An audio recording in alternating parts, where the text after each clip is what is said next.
प्रवासात निघाला आणि वाटेत भूक लागली तर काय खाणार? Biscuit, chips? नाही. आज बनवूया घरच्या घरी खमंग, खुसखुशीत तिखट मिठाच्या पुऱ्या. इतक्या खुसखुशीत की एक खाल्ली की दुसरी हातात आपोआपच येणार. मी पल्लवी आणि आजची ही परफेक्ट ट्रॅव्हल फ्रेंडली रेसिपी तुमच्यासाठी. ही तिखट मिठाची पुरी लगेचच पाहूया. त्यासाठी 3 वाट्या गव्हाचं पीठ घेतलेलं आहे. अर्धी वाटी ज्वारीचं पीठ घ्यायचं, अर्धी वाटी तांदळाचं पीठ घ्यायचं आहे आणि अर्धी वाटी चणा डाळीचं पीठ घ्यायचं. सगळी पिठं आपण अशी एकत्र करून घेऊया. यामध्ये घालायचं आहे चवीनुसार मीठ आणि 2 मोठे चमचे पांढरे तीळ घालायचे. पांढऱ्या तिळाने एकदम छान खमंग लागतात. यामध्येच घालून घेऊया ओवा. आता यामध्ये घालायचं आहे आपल्याला हळद आणि लाल तिखट. त्याचबरोबर यामध्ये घालून घेऊया थोडासा हिंग. हिंग घातल्यानंतर हे सगळं पिठं, मसाले छान असं एकत्र करून घेऊया.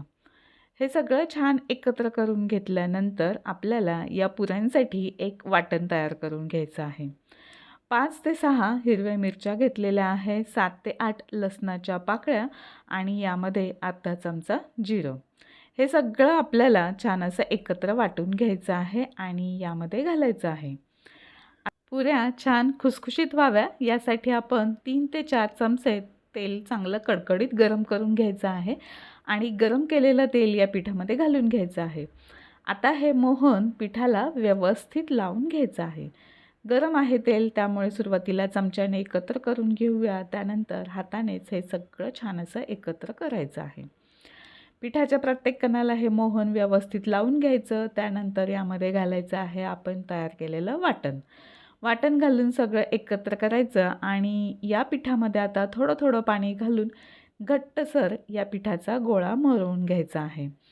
पुऱ्यांसाठी आपण जसं घट्ट पीठ मळतो त्या पद्धतीचं आपल्याला इथे पीठ मळून घ्यायचं आहे. तर हे बघा अशा पद्धतीचं हे घट्ट पीठ मळून घेतलेलं आहे. यावरती झाकण ठेवूया आणि 10 मिनिट रेस्ट करूया. 10 मिनिटानंतर या पिठाचे आपल्याला छोटे छोटे गोळे करून घ्यायचे आहेत आणि याच्या पुऱ्या लाटून घ्यायच्या आहेत.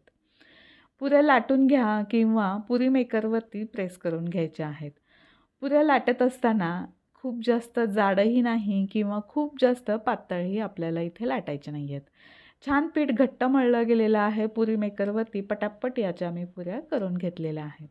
तर हे बघा अशा पद्धतीने मी पुऱ्या करून घेतलेल्या आहेत. एकीकडे तेल तापत ठेवलेलं आहे. तेल चांगलं तापल्यानंतर यामध्ये पुऱ्या सोडून घ्यायच्या आहेत आणि खूप जास्त उलटपालट न करता आपल्याला या पुऱ्या दोन्ही बाजूने छान सोनेरी रंगावरती तळून घ्यायच्या आहेत. पुऱ्या जर जास्त आपण उलटपालट केल्या किंवा कमी तापमान असलेल्या तेलामध्ये तळल्या तर पुऱ्या खूप जास्त तेलकट बनतात. त्यामुळे तेल चांगलं तापवून घ्यायचं आहे आणि त्यानंतर मध्यम आचेवरती आपल्याला पुऱ्या तळून घ्यायच्या आहेत. तर अशा पद्धतीने आपण दोन्ही बाजूने छान या पुऱ्या व्यवस्थित तळून घेऊयात. तर अशाच पद्धतीने बाकीच्याही पुऱ्या आता आपण तळून घेणार आहोत. पुऱ्या तळत असताना छान सोनेरी रंगावरती दोन्ही बाजूने तळून घ्यायच्या आहेत म्हणजे खायला खूप छान खमंग खुसखुशीत लागतात.